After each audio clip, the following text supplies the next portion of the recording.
It's hard to overstate just how big Sears was back in their heyday.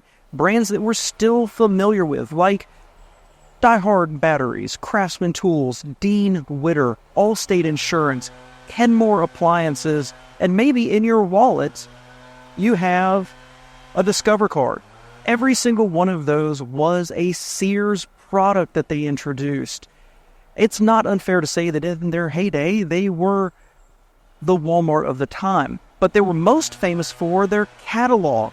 In fact, they started as a catalog company back in the late 1800s, and it was a lifeline to very rural Americans who could use mail order to have things shipped directly to them or to their post office. At its peak, the catalog was over 1,000 pages and over 100,000 items. And famously, they also sold houses, like this one right here. That is a Sears house. They had a variety of styles and options, and they would actually ship it right to you. And it would include everything you needed to build the house: pre-cut lumber, the nails, the plumbing, the kitchens, the bathrooms, the siding, right down to the paint you needed to finish the house off. But what's less famous is that Sears took their retail muscle and their Midas touch of selling anything to cars, and it failed miserably. So welcome back to All Cars, y'all. I am John, and this is the story of how Sears tried to sell cars, once through mail order, a second time through their retail department stores, and both times failed miserably. It's 1908, the same year Sears began selling kit houses, and they offered their first vehicle, the Sears Motor Buggy. The car craze was roaring, and Sears had contacted the historically unheralded Alvaro S. Krantz, who'd built, among other things, electric cars, who claimed to have invented the first tire with tread, and had over 100 automotive patents to his name, inviting him to design and build a car for them. He finished the plans by 1906, had finished the car in 1907, and in 1908 signed the contract with Sears, who then leased a building in Evansville, Indiana for the factory. For the low price of $370 or $395 if you wanted a top and fenders, a wooden crate would arrive at the train depot, and you'd have to do some basic assembly such as adding the included oil, attaching the tires and top right there on the freight platform where it was delivered, and you could drive it home. Thankfully, you could also pick up completed one at your local Sears store. It was powered by an air-cooled 2-cylinder engine that initially made 10 horsepower, giving it a top speed of 25 miles an hour, and with tiller steering. It had an innovative, cheap, and light friction drive transmission and interesting drive action where each drive sprocket had two-way clutches. By 1910, they offered 5 different models, mostly variations of the same car with different options like lights and tops, and the engine had been improved to 14 horsepower. Sears sold about 3,500 of these cars, but they weren't very profitable, if at all, and Sears kept it at originally as they felt it lent prestige and brought other sales of other products.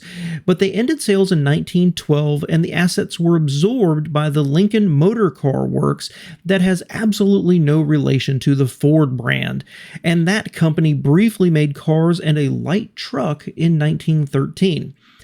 The problem wasn't that the Sears Motor Buggy was bad, it was that it was a good car for an earlier generation. While rugged and good on poor roads and terrain, it was released roughly at the same time as the Model T that had a 4-cylinder water-cooled engine with 20 horsepower and was good for a top speed of over 40 miles per hour. The Sears Motor Buggy was closer to and more competitive with the late 1800s high-wheelers or the early 1900s cars like the Oldsmobile Curve Dash. But 40 years later, Sears tried again. In 1927, Sears had introduced its Allstate line of tires, and in 1931 started its Allstate Insurance Company, offering, surprisingly, auto insurance. Sears had a relationship with the Kaiser Company, from which it sold pots and pans in their catalog. The Kaiser Frazer Company was an auto manufacturer struggling to compete against the Big Four automakers and saw sales through Sears as a way to help even the playing field a bit. Talks with Sears had started back in 1945, and in 1949, Kaiser Frazer had received a government loan to develop a low-cost car that could sit at least 5, travel at 50 miles per hour comfortably, and cost less than $1,300. The result was that in 1950, they'd introduced their Henry J. automobile, a compact car intended to give buyers who could only afford a used car a chance to buy a new one, but which turned out to be a very poor seller. Sears and Kaiser announced their deal in November of 1951, giving the new car the Allstate name. Based on the Henry J, it received Allstate badges, Sears blue paint, a plaid interior, and other changes like armrests, sun visors, a restyled nose with unique 2-bar grille, and jet plane hood ornament, all by the designer of the original Tucker torpedo, as well as Sears brand tires, spark plugs, batteries, and light bulbs. Offered only in a 2-door fastback, it had 2 lines available, the Series 4 and the Series 6. The Series 4 was available in the Basic, Standard, or Deluxe editions, ranging from $1,395 to $1,539, and the Series 6 in Basic or Deluxe, ranging from $1,594 to $1,693. 2 engines were supplied by Willis, available in the Series 4 using a 2.2-liter 4-cylinder making 68 horsepower, and in the Series 6 a 2.6-liter inline 6 making 80 horsepower. All cars were on a 100-inch wheelbase with a 3-speed manual, although you could option an overdrive with an extra cost, but no automatic was offered. Sales started in the South and Southwest at Sears retailers, with most cars being built to order. Kaiser dealers were asked to service the Allstate when asked, but understandably were less than accommodating in many cases. During its 2 model years, just 2,363 Allstates were sold before the whole project was just canceled. While Allstate was better equipped than its Kaiser brother, it faced both the same headwinds and a completely different challenge as well. As a car, it was not well received. A comparison article from Kiplinger's Personal Finance called it basic transportation and that it, quote, does not appeal to today's car buyers, while noting it had among the lowest trade-in values. The Nash Rambler, available at the same time, was selling nearly 4 times more a month and had an 85 horsepower engine, while the article described it as well-equipped and stylish, economical, and easy to drive. While the Allstate had more options than the Kaiser offering, buyers knew the difference between inexpensive and just cheap. The second headwind for the car was Sears itself. The first here was that buyers considering buying a car from a department store were concerned, especially when you consider that most Searses did not have vehicles on hand to show them to customers. These were built to order.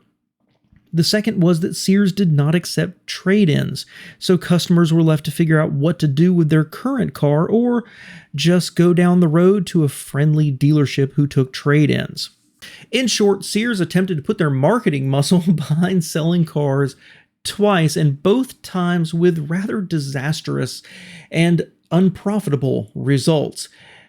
While the concept is sound, both times they chose to offer uncompetitive products to the marketplace, and by the second attempt, the car market had matured, and no showroom, no test drives, no service, and no trade-ins absolutely crippled any price or advantage it may have had with equipment.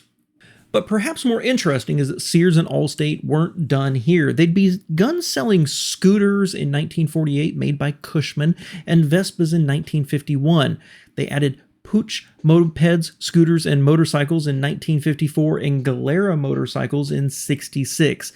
They used the Sears name and not Allstate after about 1966 and ended sales of all of those final products in 1969. Thanks so much for being here, and a special thanks to my Patreons whose support helps make videos like this possible. If I've earned it, please consider subscribing and liking the video, and if you really loved it, please check out my Patreon page. Thanks again, y'all.